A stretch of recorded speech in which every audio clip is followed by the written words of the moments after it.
Since you mentioned the League, I just happened to think of some of the many artists who used to be instructors here over 100 years ago. And these are the examples that I tried to emulate in terms of my quality of painting, in terms of painting realistically. So if anything, I'm trying to continue that tradition.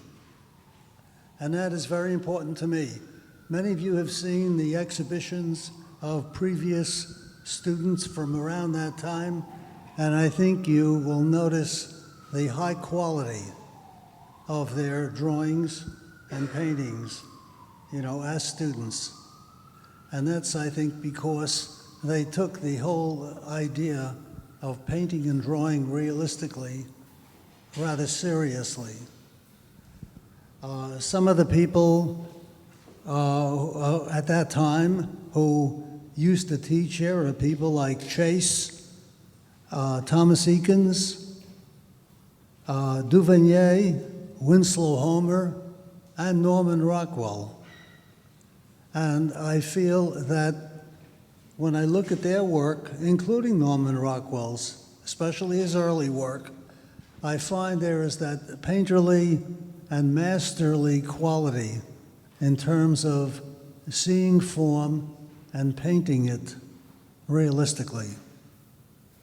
And of course, their style seems to be rather alla prima, in other words, a little bit looser. And I think that's what you'll see in my work. Instead of just having my name up there, why don't you put on the first slide? Okay. Okay. Now, what I want to really talk about first are the two aspects of realist art or painting that I am very concerned with and that I was trying to develop in all the years that I've been painting, which is quite a few. I think I have more experience here than anybody else in the room. I mean, I guess it's a matter of age. At any rate, there are two elements that I'm most concerned about, and one is form, and the other is content. And I feel that the form that I'm concerned about is to get the realistic look of what nature puts before me. I feel that the creativity is in to observe the reality that you see. My personal feeling is that I try not to distort unless there is some particular meaning. But most of the time, I try to avoid that. And I think in this painting, you can see a little bit of that I'm talking about, the idea of painting form as I see it, painting the proportions of people, and painting the various textural aspects that you see. So in this painting also, in addition to the form, and in general, that's a part of my, you might say, shtick, is that I feel the content is important. At least for me it is. I liken this to, for example, a writer who's writing a book, and the words in the sentences and that structure has an aesthetic value, but on the other hand, it's what they're saying that I feel is a part of the art, the artist's expression. So in my expression has to do, I would say, with humanity. And when I speak about humanity, I'm talking about the reality that I see.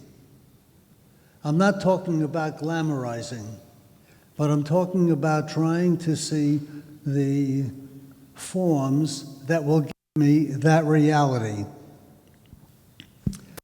So that's the form part, but the content is also, as I started to say, very important.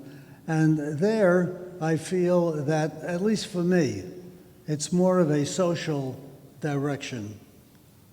You know, I tend to feel that humanity is my subject. My subject is not the canvas, the texture of the paint, or the various abstract shapes. But the abstract shapes that I use is part of what I paint in order to get the look of the reality. And as we go on, I'll be talking about that more. So in here, the content that I'm concerned about, as I said, is the humanity. It's people that I see, and all kinds of people. 99% of these people, I feel, are immigrants to America at one time or another. Now, of course, I'm saying that now because I see in the news there is a different attitude about immigrants. Also, there is a racist attitude, and therefore I want to show the look that I see in New York, which is many different people. The fellow on the lower left with a newspaper under his arm and a cigarette was a worker in my studio building, and I felt that he had a particular look that was different, let's say, than the lady with the yellow hat. So I try to see these particular variations in people, and that's the beauty of humanity. It's composed of a bunch of individuals. They're not mannequins, the same. And you can say the same for all the rest of the people. One of the words that inspired me, some of the words that inspired me, are the words of Emma Lazarus at the bottom of the Statue of Liberty, where she said, "Give me your tired, your huddled masses yearning to be breathed free." And that is a very moving statement. And that is the feeling that I had when I painted this painting and when I paint many others. Now, the procedure in this is something I think that many of you will probably be concerned about, but I'll be describing the procedure when I talk about some other paintings, so I don't just repeat myself. Can you go on to the next one?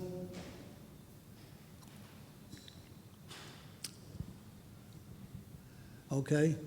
Now this painting I call War Pieta. Now here also the content becomes an issue. And I use the word Pieta because I was influenced by the religious Pieta, where an innocent man, Jesus Christ, was killed.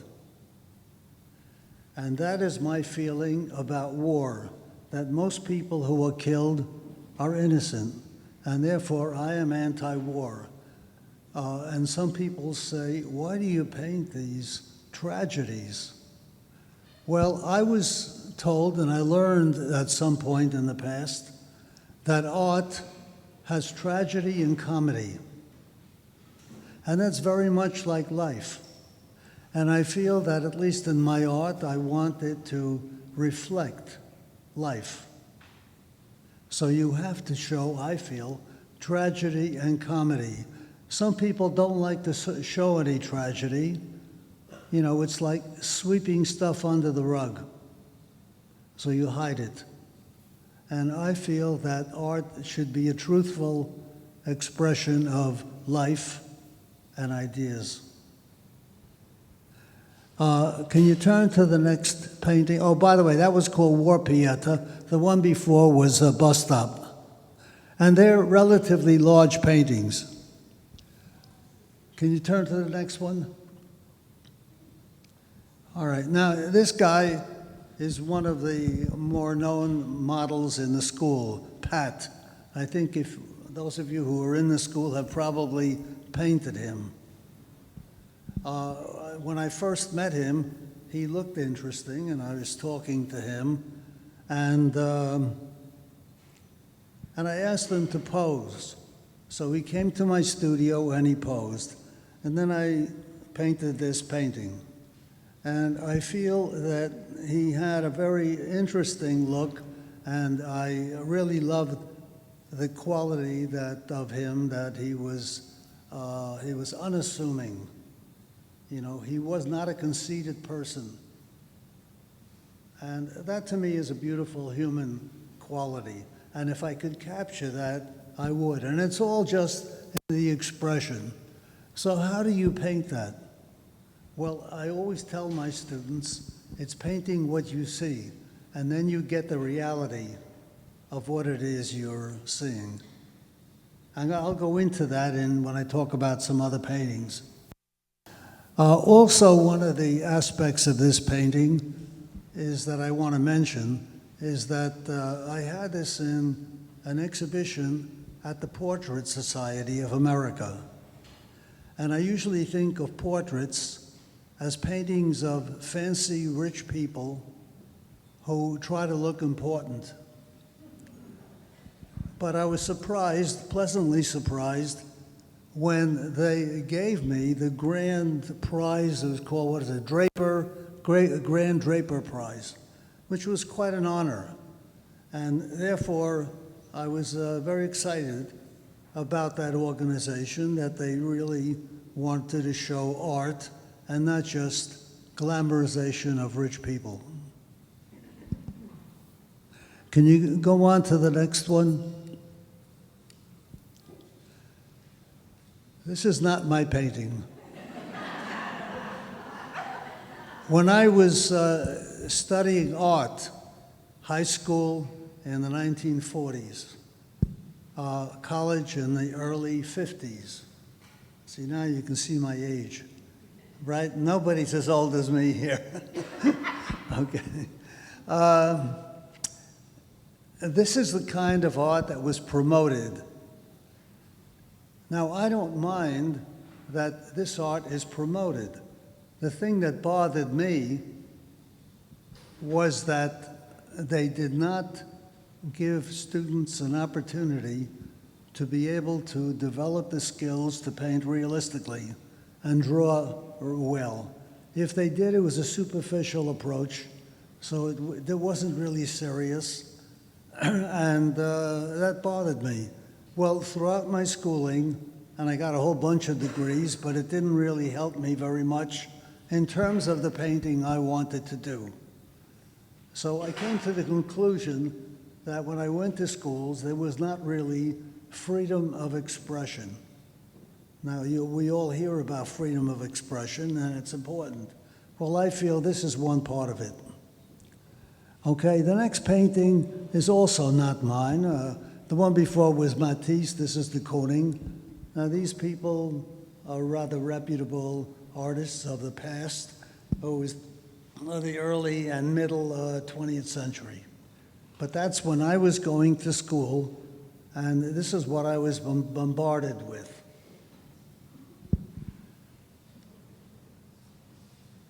Fortunately, my father was a portrait painter. He studied at the National Academy of Design, and he excelled. He won many awards, but this is a painting that he did of himself, self-portrait. This always happens. If you have a phone muted, excuse me a second, okay. So he painted himself when I was born. So this painting was painted 92 years ago. And I marveled at his talent and his skill. And by the way, skill was a word that was also put down when I went to school to learn art. They said that this was slick. Some of you may have heard the word, but it isn't as popular today as it was back then. But I'm just trying to show you some of the obstacles that I felt I had to overcome in order to paint like I'm painting. But I wasn't alone. There were some other people also in that boat. Now here is a painting my father painted of my mother. Now I look at this, and when I'm teaching, I often talk about proportions and textures and things like that. So if you look at the leather couch, with just this alla prima approach in painting, you get the feel and texture of that leather. You get the feel of the texture of her dress in contrast to her skin tones. And yet he's not really rendering a looser, painterly painting.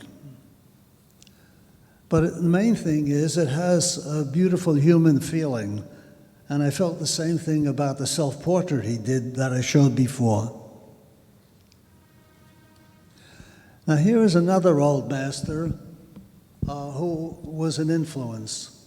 Some of you probably know of her, Kathy Kolowitz. And I picked this one out because this doesn't show tragedy, where most of her paintings or drawings do. But it shows a rather optimistic, very human, warm kind of feeling, very human. And that's what moves me. But what also moves me here is the reality of these people. They're not glamorized. They're not made to look like heroes, whether Hollywood heroes or the kind of heroes Hitler wanted to see, because, you know, she lived in Germany and she was the head of the Graphic Academy there. And he dismissed her because he didn't like her attitude expressed about people. But I thought she was an amazing artist for that reason. Here is another influence. Now I'm trying to show these paintings, you know, because the schools, they did not help me, but it was these old masters who did. So of course, Sorolla, who I think all of you know of, and if you don't, you should go to the Hispanic Society. That's up on the Upper West Side, and there are some beautiful paintings by him there. Now, one of the things that I like about him, well, it's the two basic things that I'm concerned about, that I was talking about, and that is the human expression of working people, of real people. And the other thing is his ability to paint the realistic form that he really painted so well. Now, in terms of painting, he had basically an alla prima approach, which is the way I work. I say that in contrast to the more academic approaches that many of you have seen around, which is drawn differently, very, very carefully, and rendered. But the more academic approach also has a different basic point of view, and that is that where I see beauty as the truth that I see, you know, truth is beauty. I think in the academic works there is a feeling that there is the beauty of the classic beauty. And that is, I mean, sure, you could have a handsome man, a beautiful girl, beautiful. But I feel that there is too much of a tendency to glamorize that instead of seeing the beauty and the reality of the way people really are. Well, I think that Sorolla gets that quality. And also you can see in the way he's painted the waves and so on, he's used probably a big brush for painting. It isn't that little tiny sable that you use for rendering details. Another influence, one of the old masters, was Caravaggio.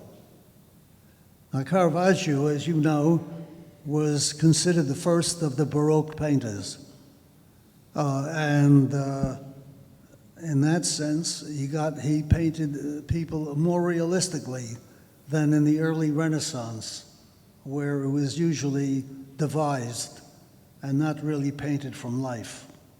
But one of the things about Caravaggio that impressed me was that he would often take people from the street and paint them.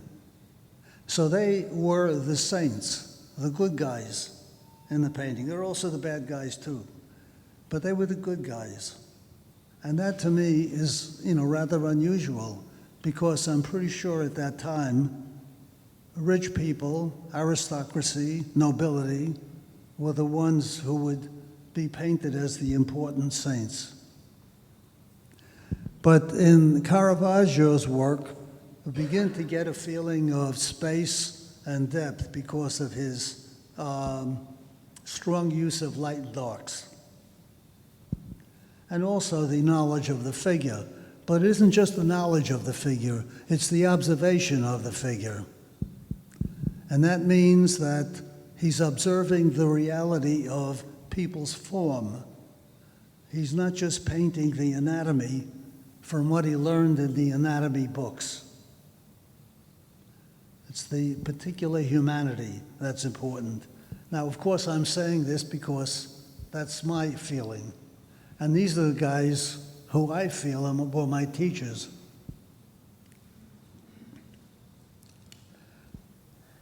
Sargent, too. Okay, I mean, he painted nobility, but he was a marvelous painter, and there was a lot of skills that I learned from him. His ability to see form and color, his ability to see things in a bigger way, instead of detail rendering. Now, this is Madame X, but it's a sketch he did of her, and for that reason, it appeals to me very highly. I like this looser feel of the painting. Okay, quite different is the work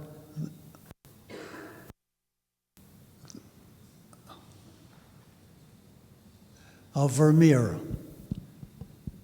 Now, I'm pretty sure all of you are familiar with Vermeer. And one of the things that I liked so much about Vermeer is, besides his ability to paint form so realistically, he also painted the reality of life. Now, this is one aspect usually you don't see in his work. You can call this sex for money. But it's amazing that he paints this right out. Guys painted, these artists, old masters, painted the reality of life also. It's just that they didn't paint aristocratic images.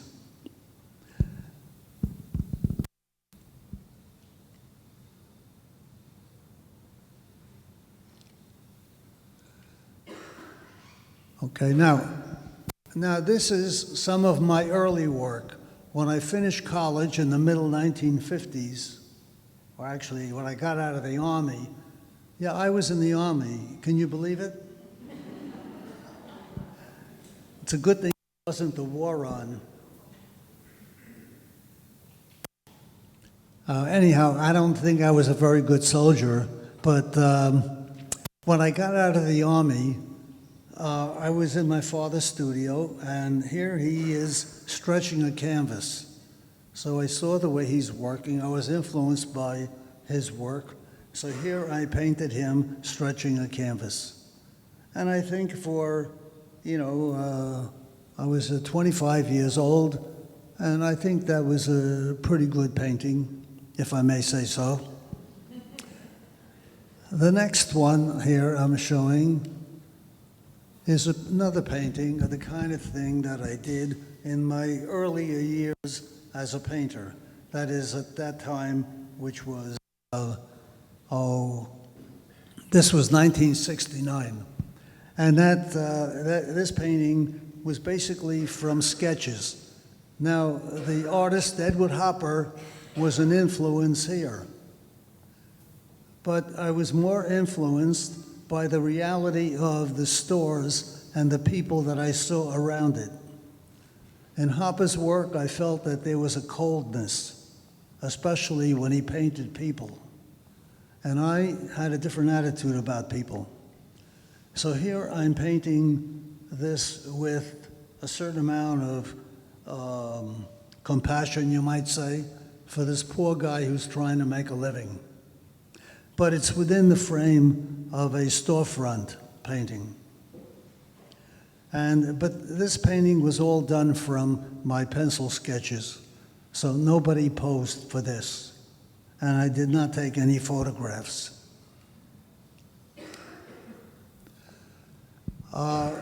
Around 1960, I decided to teach.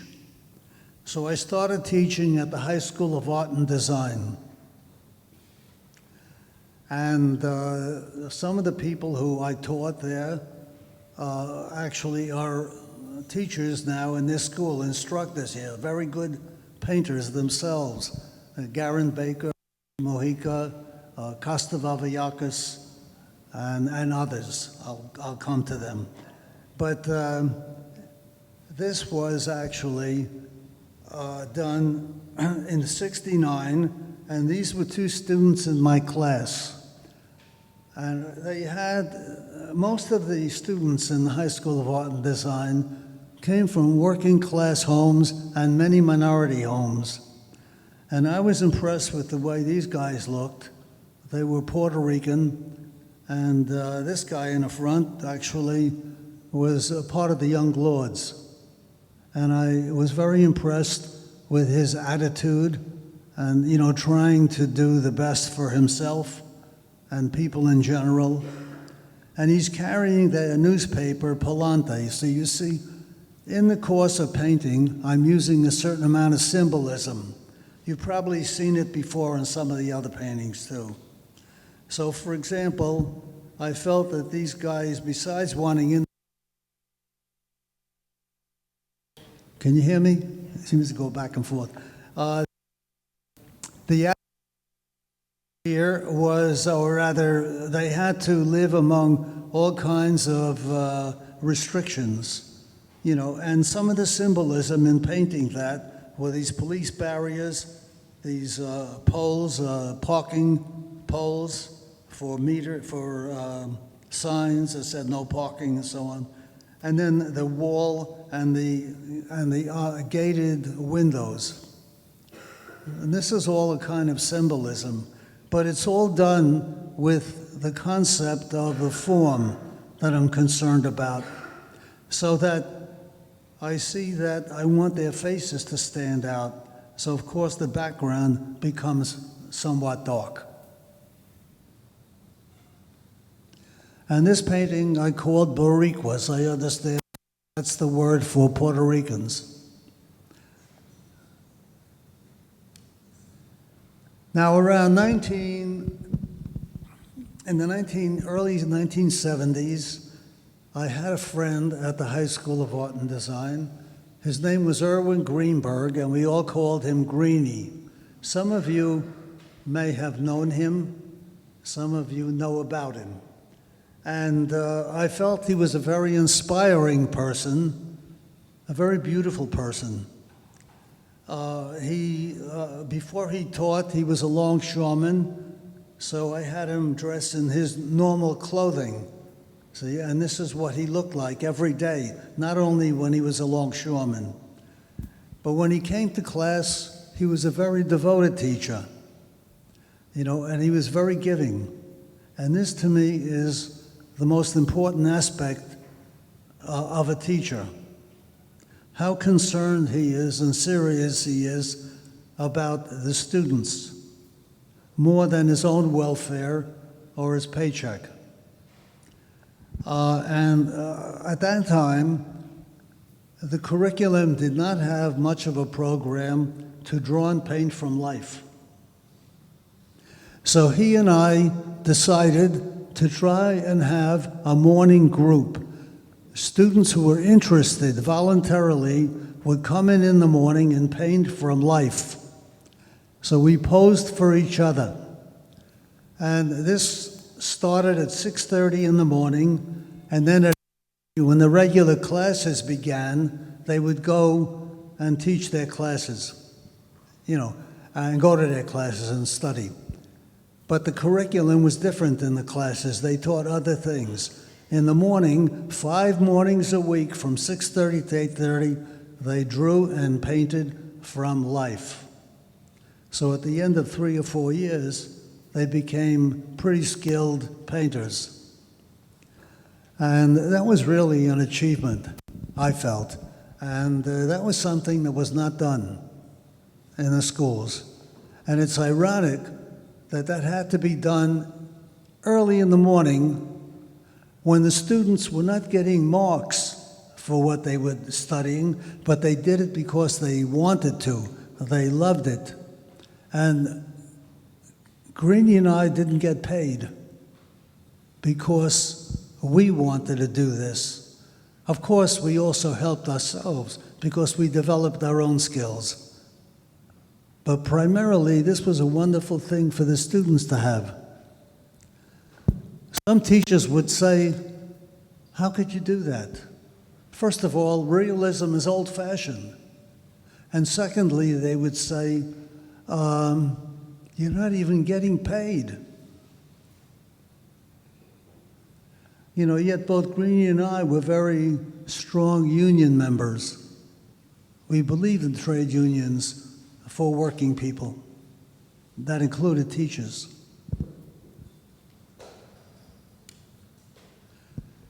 Now, these are some of the students who studied with us.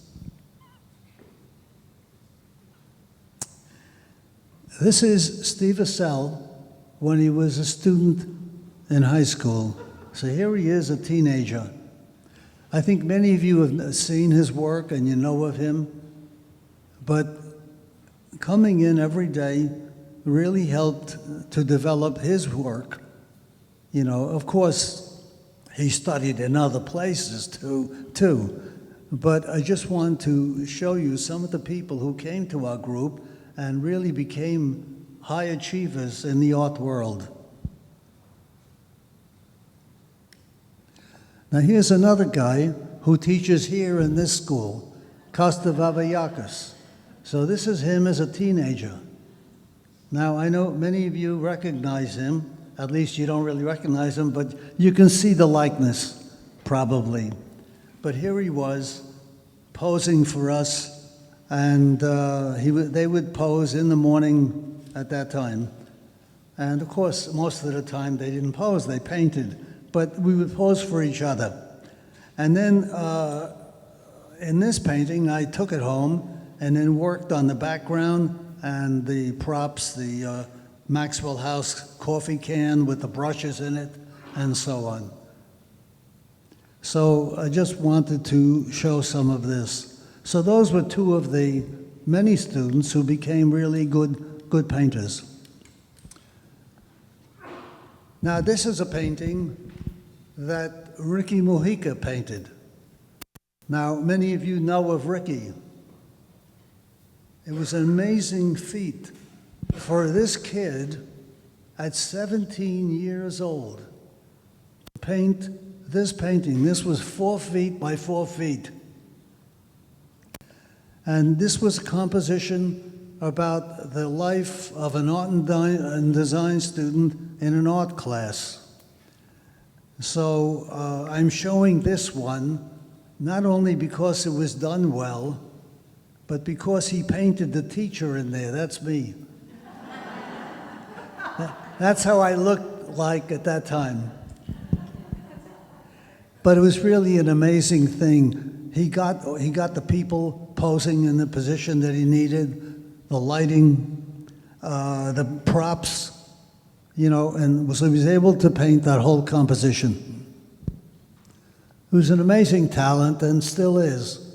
Garen Baker is another person who is extremely devoted and really does some beautiful work. So many of you have him as a teacher. When I see what he does, I'm very inspired. Now, as a result of the morning group, I felt that I developed.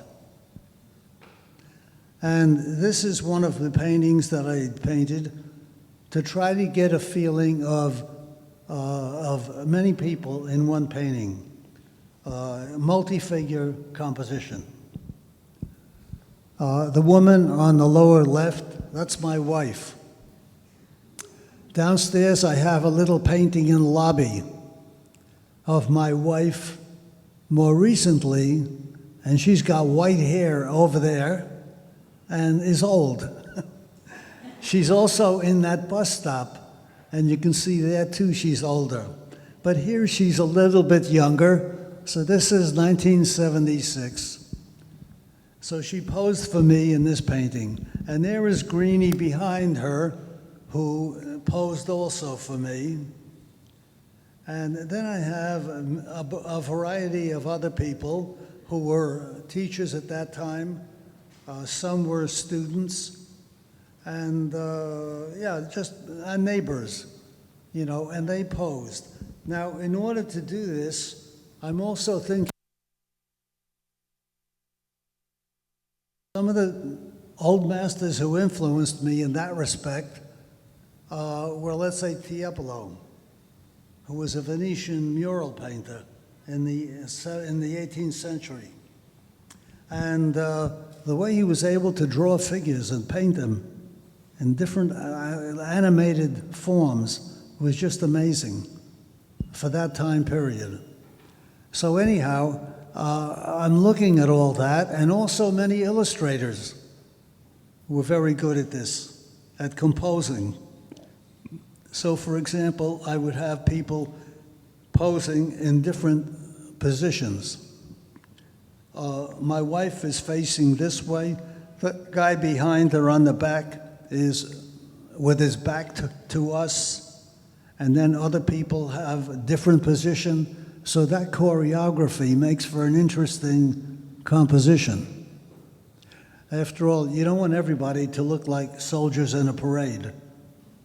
But when you have that natural association of figures, it becomes an interesting composition. And you see a lot of this in a lot of the illustration work that has been done over the years.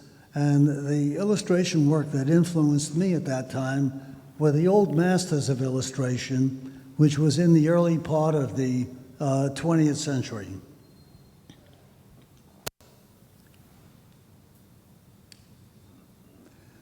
Now here's another animated composition. To try to get the figures, I'm going to go longer. Yeah. To try to get the figures to be, in a position so it looked like they're alive. So I had these three girls posing, and then this other man was a worker in my building where I lived. And I had them posing, but they posed in my studio. And in order to get the train, I did some pencil sketches at the time. And the subways, I think many of you know about the subways, they would have dirt and papers on the floor. So I just put some newspapers, scattered them on the floor, and painted them. So it looked like a subway. And here too, I'm looking basically at the kind of compositions that the old masters did. Now this one here is three-card Monte. I'm sure many of you have seen this game. It's not legal because it's a form of gambling. So you see the man is putting down cards and people are betting. So the man in the plaid red shirt is listening to a friend who's telling him what to bet on. The man on the right is stealing a woman's purse. My wife is in the lower left, and she's the only one looking at me. But this is something I decided to choreograph. This is not something I painted right outside on the scene. All of these paintings I painted like the old masters did in their studios. but try to get the realistic feeling of what it is they're painting. You see on the right side, in the middle, upper right side, there's a kid with an afro holding a radio. That's 16-year-old Ricky Mojica. And he's posed for me a lot in many of my other paintings. If you look at my website, you can see a whole bunch of them. Anyhow, and this goes on. The last thing I want to say about this is that you have these guys who are looking for the police because it's an illegal game. So you see the fellow on the left looking, and then behind the fellow who's dealing, there's somebody else in the shade who's looking the other way. In 1980, I got corrupted. I decided to try to paint for money. A friend of mine told me, you should paint illustrations, paint book covers. So I was tempted, and I, succumbed. And you see, and money is the root of all evil, as you know. At any rate, one of the first illustrations, not the first, but one of them was this one. The art director saw my paintings and thought that I'd be good at painting this cover, which was about young black women in Harlem. So I had two of my daughter's friends go into the subway with me, and with a photographer, we took pictures of them. Now, illustrations, all illustrations, including Norman Rockwell, and you might even say, in a sense, Vermeer, with Camera Obscura, used photographs to do their art. So over here, I painted this painting, like all the illustrations I did, using the photographs. But I feel that if you didn't paint from life, your painting from the photographs does not come out good. It comes out stiff and awkward.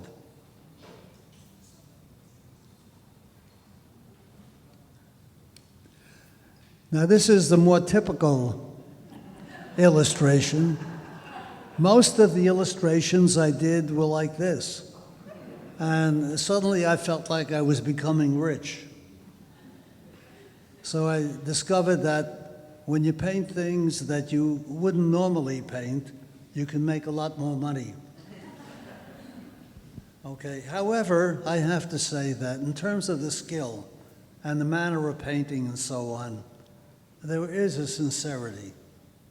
But I couldn't take the concept that seriously. Although I try to be sensitive to the way a man and a woman would react with each other. So this became important to understand, because all of these were done with photo shoots. You would have the models posing in costume and taking on poses a little bit like in a movie. If they're making believe that they're in love and they're kissing, it's a little bit like that. In fact, if you look at Norman Rockwell's work, you see the same thing, and you've seen where he used a lot of photographs, and a lot of the photographs were black and white photographs. In fact, in the early illustrations I did, they were from black and white photographs. But if you didn't paint from life, you wouldn't really be able to interpret that black and white into color. This is another one of these romance illustrations, a different kind of a composition, but this is a wraparound. See, so the back where there's a simple area is where you would have some small print on the paperback cover. And on the front, you would have the author's name, the title, and of course the main part of the illustration.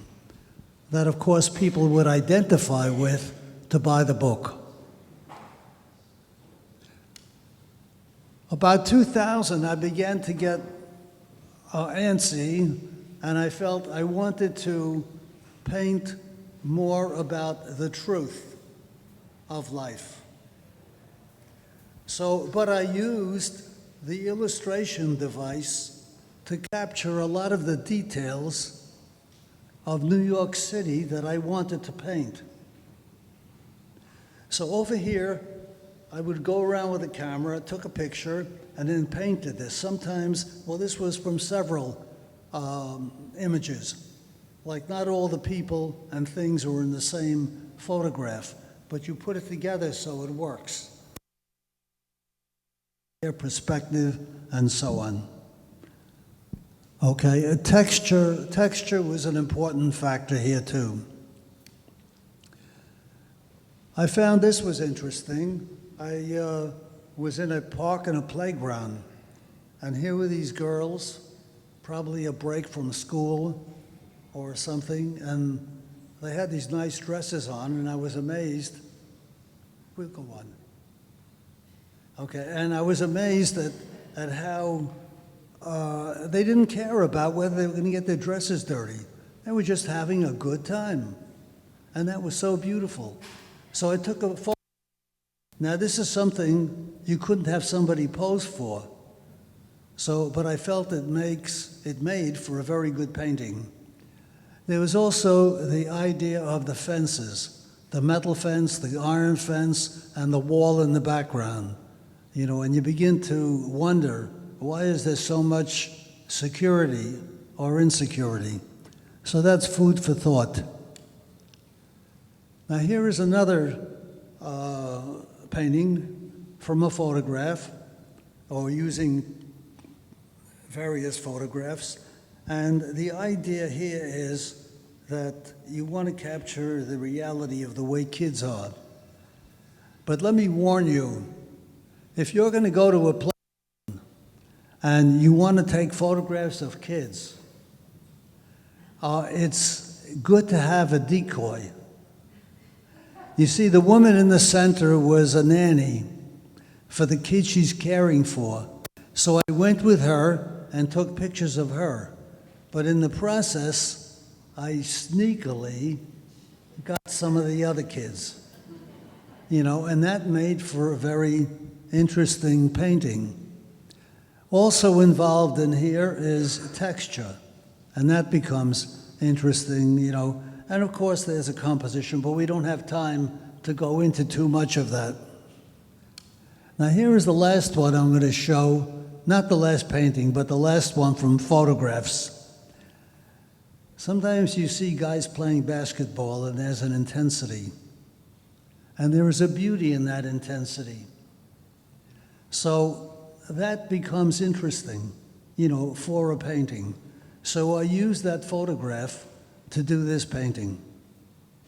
The background was different, but I put in this background because I felt that a graffitied wall relates to these guys and relates to the city that we live in, that they play basketball in. This is a quick study I did in my studio. I was going to do a painting dealing with racial profiling. So I had this man posing in my studio, handcuffed. And so this was a quick sketch. I would talk more about it, but I'm trying to get done. And you guys can ask questions. Now over here is another example dealing with that racial profiling issue. The man in the foreground posed for me in my studio as if he's taking a coffee break at a peace march. And in the background, you see the people on that peace march. And on the right side, there is a cop who is looking at this guy and, you know, suspiciously.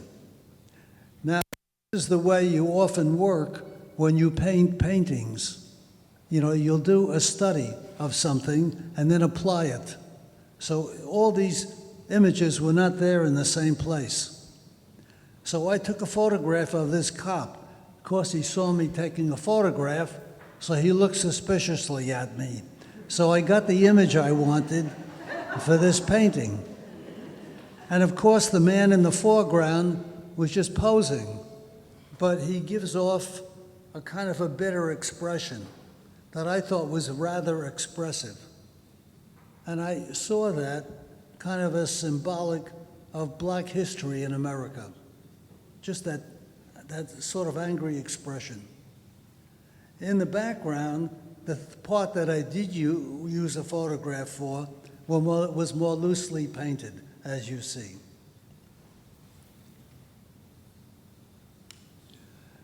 Now this over here is another example of a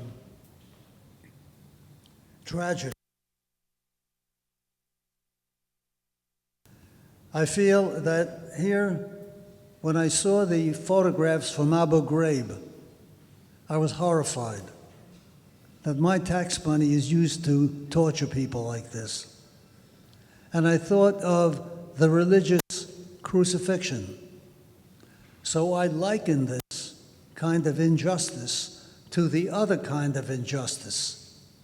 Sometimes people would say, "How do you know this went on?" And I would say, "Well, I saw the photographs." How do you know the old masters saw Christ getting killed? Well, you just take it for granted from word of mouth over the years. Well, so I'm just trying to make a point that you don't always have to be in the same place, but by having compassion concerning people, that's the main ingredient, at least for me. That's what I feel. As well as trying to get the reality of the forms. So in this painting, just like with the old masters, they all pose from life. The figure posed there, nude. The other guys, I had them like, like soldiers wore in those photographs. And the only thing I did from photograph in this painting was the dog. I couldn't get it to look so ferocious. But this dog was copied from the dog in one of those photographs that Americans took of these prisoners. I could speak more about it, but I just want to go on.